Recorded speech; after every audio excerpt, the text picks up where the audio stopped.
вчера вечер, тоест сабајлето 1:32 часот Скопје ни ги разбуди нов земјотрес со 3 степени по Рихтеровата скала.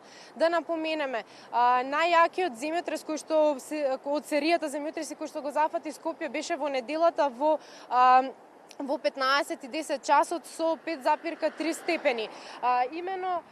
Именно во телевизија Нова, во отвореното студио гостуваше професорката доктор професор Голубка Нечевска Цветановска, која што изјави дека која што е всушност заменик директор на ИЗИС и со своето 35 годишно искуство изјави дека всушност зградите се градени за да го издржат катастрофалниот земјотрес од 63 година. Па предлагам да ја слушнеме нејзината изјава.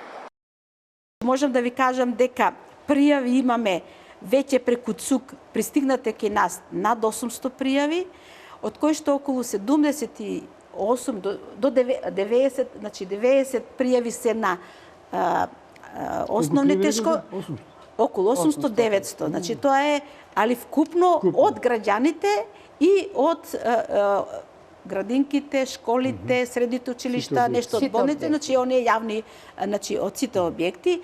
Се прави селекција, значи на тие од јавен интерес и од индивидуалните стамбени згради.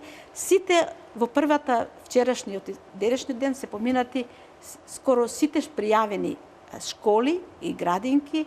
Имавме пријавени од неколку болници, мислам каде што отидовме да ги посетиме, а сега пријавите што се од граѓаните прво идат преку општините, општинските комисии ќе ги поминат нивните објекти и секаде онаму каде што треба да се побара наша стручна помош, се оди наша екипа каде што треба да им каже, значи во првиот момент сега безбедноста на живење на објектот. Дали може да се престојува внатре? Се што било пријавено до вчера завршено е, денеска што се пријавени дел е завршен, дел останува за утре сабајле.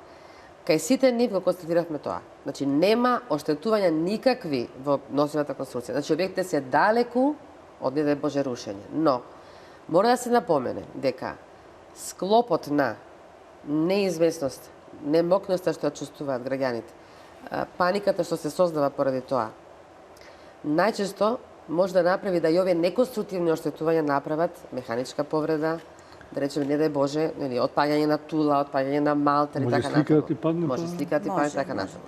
Токму поради тоа, нашето одење на терен значи оценување значи посетување на сите делови од конструкцијата. Имавме школи со по 1600 ученици, значи тоа не се мали објекти. Сите простории, значи обиколка на сите простории, оцена на она што се случува и кажување дали некој дел од тоа треба да се, за него треба да се направи рестрикција да не се користи се додека не сме сигурни дека тлото се смири. Доктор професор Вероника Шендова изјави како што изјави нема никакви оштетувања на појаки оштетувања на зградите и на носечката конструкција. При тоа да напоменеме дека на телефонската бесплатна линија 195 во последниве 2 дена има околу 500 јавувања, а додека околу дури и повеќе од 100 луѓе побарале помош.